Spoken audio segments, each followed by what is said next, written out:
For our second video podcast, I'm super excited to be talking to Rachel Medina, a Hi. teacher, a teacher, friend, colleague. I mean, Yeah, all of those God, things. God, Rachel, we had for years connection through both Spring Lake schools, through Yep. Hope College, and Yep. we've been, in our adult lives, been The leading. same master's program. Yeah, that's right. And actually, even before, we were connected at Spring Lake schools, we had a bit of connection through like Walden Green Montessori. Is that Yep. right? Through Through my elementary mother, school. and Yep. even in elementary school. So anyway, we have a Long standing history, connection. a long-standing, and I'm really thankful for our connection. Just for a bit of context for anyone who does watch, we connected over Share Chair, and you thinking about how you can use the Share Chair idea inside your classroom to elevate student voice and student story and all of that. And that came to a screeching halt about a week ago Right. when the coronavirus started making its way through our country and then basically halted all schools. And so you are working as a high school English teacher in a Denver. Are you a Denver public? Actually, Boulder Valley School District. So just Okay, north of there. just north of there. And a high school English teacher teaching, I know freshmen for sure. Is that it Yep. on your class This year load? it's just freshmen. It changes every year, but this year Okay. it's all freshmen. So, how was that announcement given to you that you were going to stop school? And then, how did you deliver that to your students? What was that like?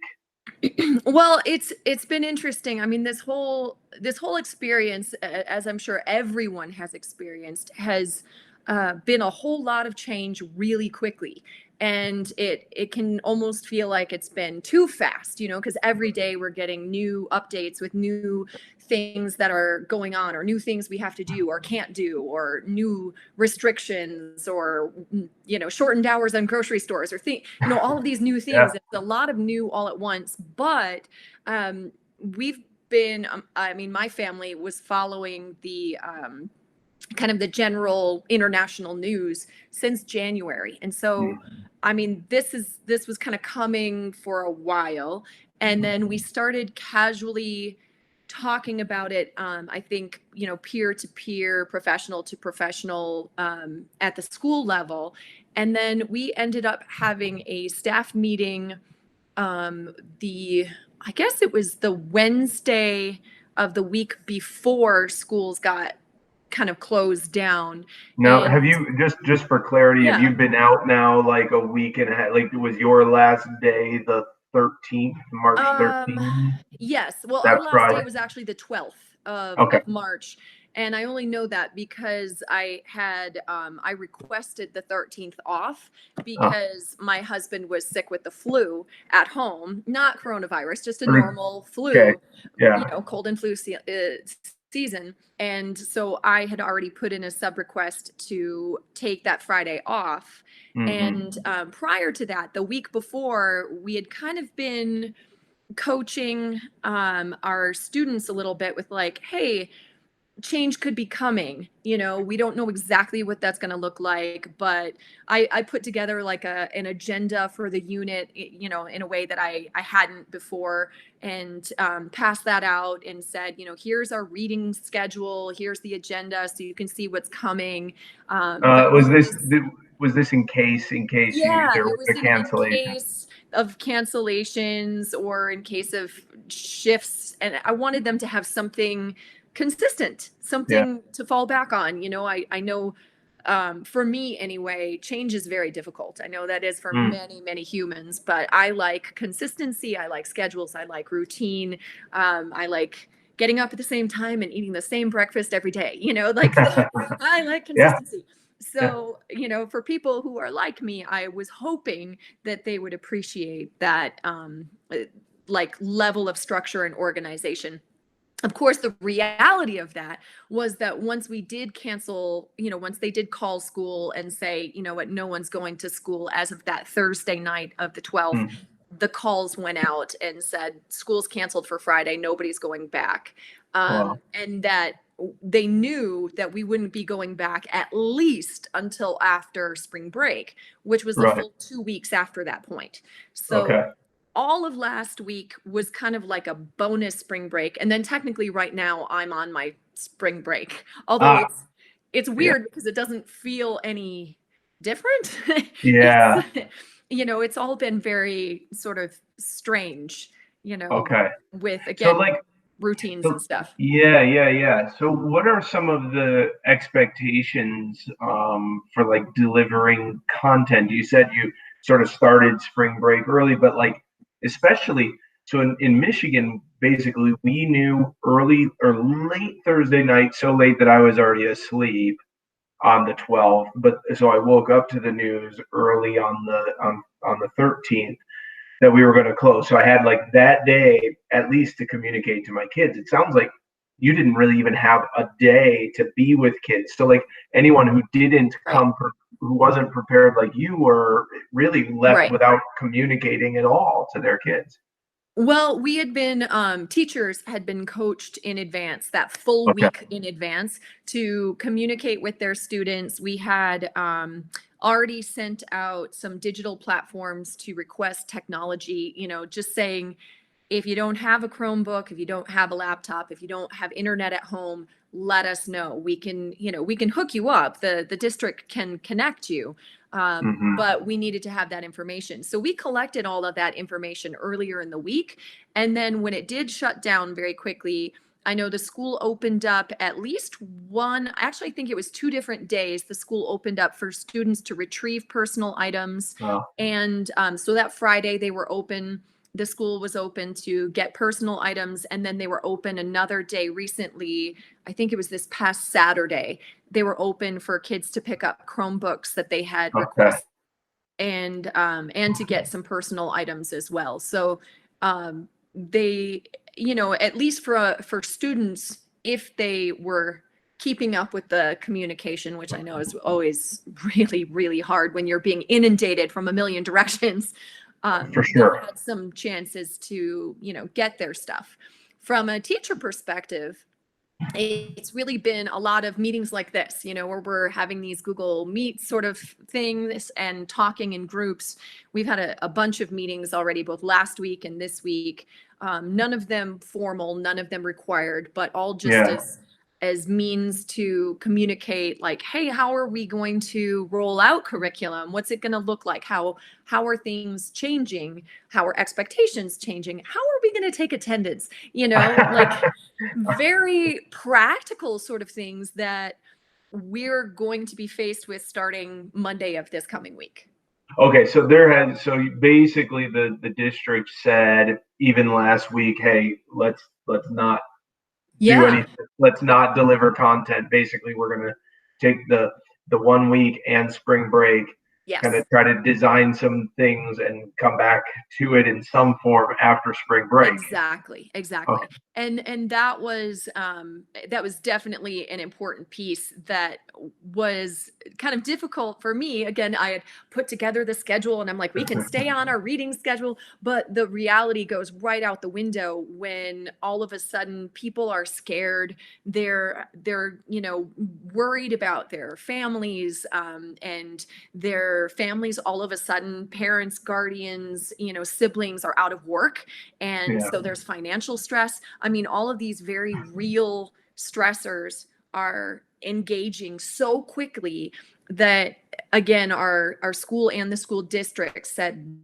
no, no, no, no, Okay. no content. If they want to keep reading on their own, great, good for Right. them, but no expectations of due dates over, all of last week. It was kind of like almost like if you in Michigan, if you had like a week of snow days. That's how Yeah. they treated Yeah. it. They treated Okay. it as a full week of snow days, then bumping it up against spring break. So we'll starting, on Monday, we'll be moving forward with content and figure out where we're going to go from there. Your point about we're all living in these kind of uncertain times Yeah, really makes a lot of sense to me. So, one of the things that I'm not at all surprised knowing you, and I'm glad you haven't changed over the adult life that we haven't been in much contact. But you were saying in a couple of emails how concerned or how thoughtful you are about students' social emotional health during this time. Um, definitely. yeah, how do you like? You're going back. I mean, back on Monday, on Back. online Yeah.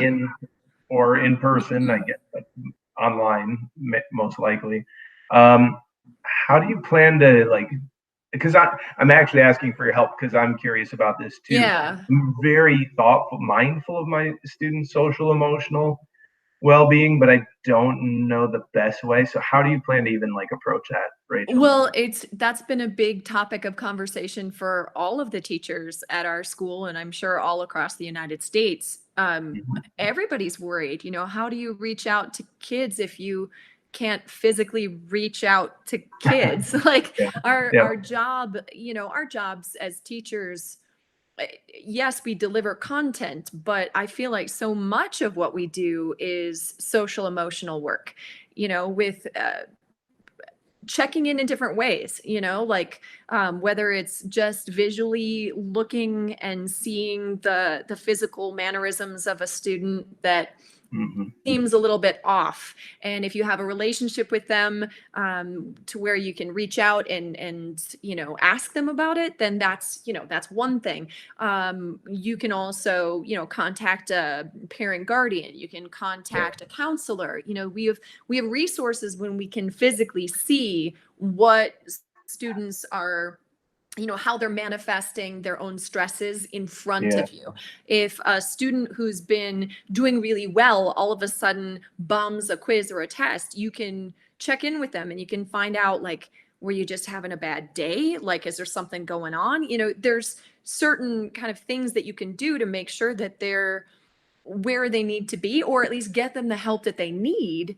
And I feel like all of the resources that I had or was comfortable with as a teacher yeah, have just kind of been yanked out from under me, kind of like that metaphorical rug, where now I feel like all teachers, a lot of teachers are scrambling, thinking, what are we supposed to do? yeah, Because now, yes, we could use digital platforms, and right now we're leaning toward that, using like this Google Meets or Zoom or another digital platform that allows us to check in and see faces and have students share their own stories. I mean, that's one thing, but let's be honest, if a student doesn't feel like talking, it's real easy in those Google meetings, especially if you have 25, 30 yeah, people. It's yeah, easy to sit back and be silent. You just click the mute button and you just sit there. yeah, And we there's no way to know what people are doing. In some cases, they don't even have to share their actual face. right, If they don't have a camera, they don't have to use it. So um I'm really nervous about, yeah, I'm worried for our students. I'm worried for young people right now, almost as much as I'm worried for the seniors, the senior yeah, citizens. So, but yeah, for very different reasons. yeah, I'm worried about the physical health of the seniors in our country. I'm worried about the social emotional health of our teens right now. yeah, yeah, for sure, for sure. I'm curious too about like, when you go back, like, because this has been something a little unclear in Michigan, is how much of this is going to, count? How do we do grading when Yeah. it's not really, when we're not really sure who has equal access and all of this? There's just so much up in the air that, as you say, I mean, as you mentioned earlier, it's changing. It seems by the hour, by the half day, Yeah. by the day, and so maybe that clarity from our governors and stuff is going to come. But Yeah.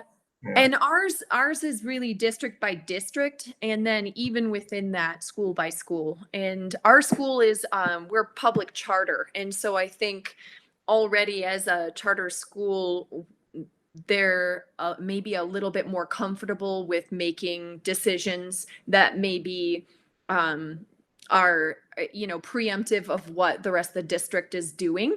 And for the most part, we align, as far as I know, we align beautifully with what the superintendent declares for that whole school district. We've been very, very much in line with everything. But I know right now we are looking at credit for classes and Yeah. continuing real content. But I mean, but tempering that with the reality that if you're checking in, like, think as a teacher, if you're checking in with your 5 or 6 classes a day, Yeah. and you are checking in even for a quick check-in with every student, you're sitting Yeah. in front of a screen for 6 hours, maybe longer, not to mention what they're doing on their side. So if they have to check in with all their teachers on their side, they're doing the same thing.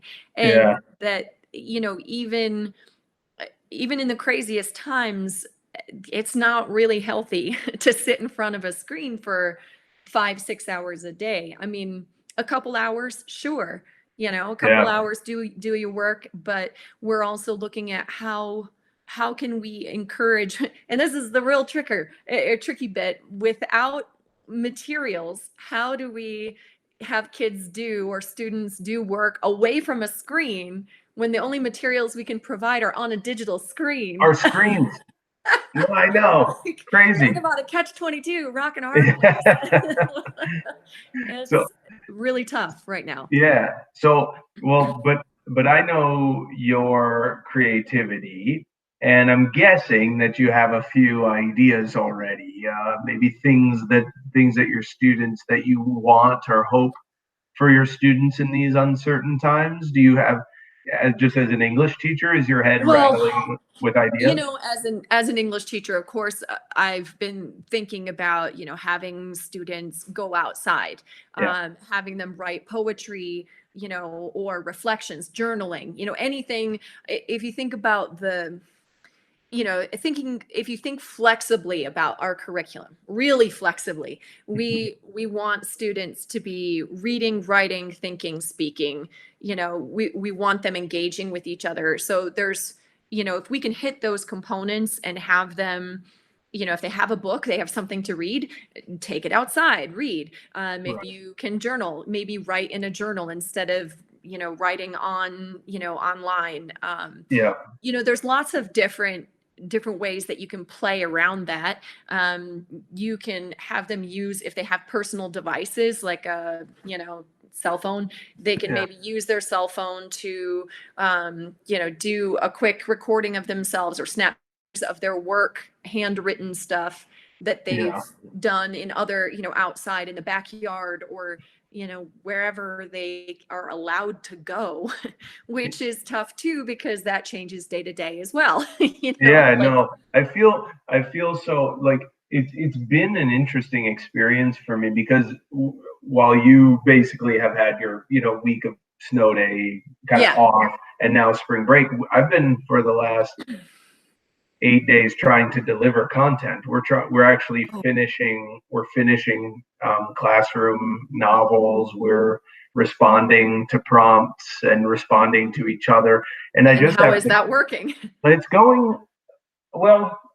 From my perspective, it's going well. The students are delivering thoughtful responses. Of course, the challenge is that you lose some students off of the. I think we're just losing steam on the whole. Like, okay, I can get behind this, and then they sort of fizzle out, and so then you reach out to parents and try to get them back, and it's Yeah. not it's not easy, but I do feel thankful for technology, and I feel thankful that the school has worked hard to make it Yeah. as has worked hard to make it as equitable as possible by offering Wi-Fi hotspots and things like this. So we we're doing good work, but yeah, it's not like the same. It's really interesting because in some ways it's like we're still reading the pages that are expected. We're Yeah. still doing some of the assignments that are expected. but ultimately it's that like connection with each other. It's that linking one person's ideas to another person's ideas, which you can try to do in a discussion thread, but then Yeah. it's only really happening between like two or three students, and then you hope others are looking at that, but then Yeah. it's, you're missing that Well, and it takes me ultimate piece. back to, the grad program that we were in a million years ago. And I Yeah, remember there were some online courses where we had to, go on to like a Blackboard, and you had to type your responses, and you had to like, exchange through written sort of messages, and you had to engage with one another, and there were requirements for the class that you had to respond to X number of comments from your class.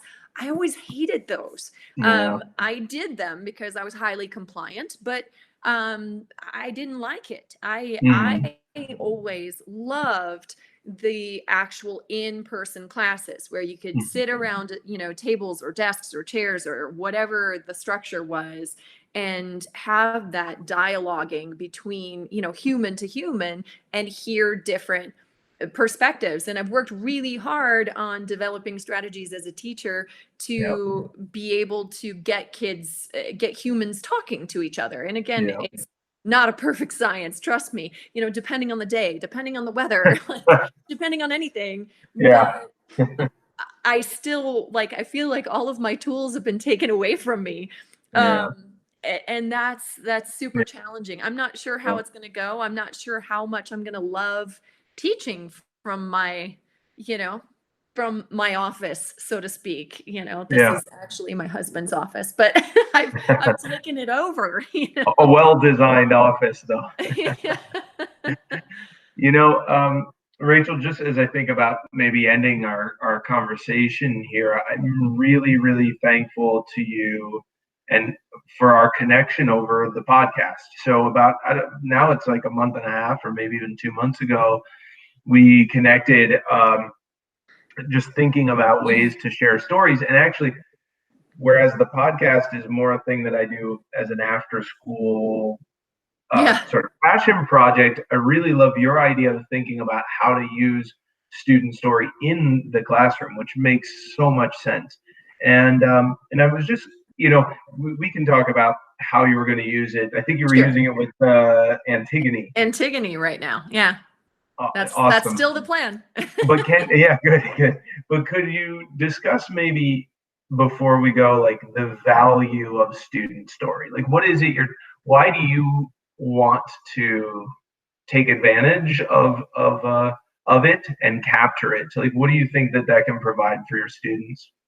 Well, I think as we've already talked about a little bit today, the idea of social emotional connections and health is so critical with our young people. And you hear a lot, not just in Michigan, but all nationwide, about the concept of building empathy. And what's really interesting now and ironic, really, if you think about where we are with technology, there's been a lot of almost pushback or criticism of technology being the Yeah, catalyst that's destroyed or that's undermining the social emotional connections between young people today. yeah, And so the more we can get, the cell phones out of their hands and get them talking, get them hanging out, get them, spending quality time together, get them sharing their stories, just communicating with each other verbally, face to face, the greater possibility there is for them to build that empathy toward one another as human beings. And then, ultimately you have a friendlier classroom, a friendlier school, a friendlier community, a better world, right? If you're yeah, thinking, tearing it out.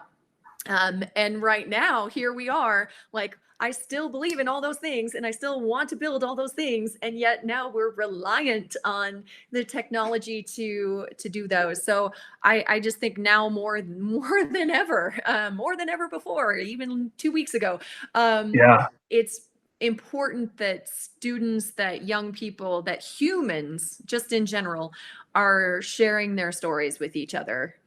just to connect, to make those connections that build empathy, that help us to see we're not alone. um Yeah. Again, now more than ever, people need to know that they're not alone, Yeah. because they might literally be alone in their house right now. Yes. And Yes.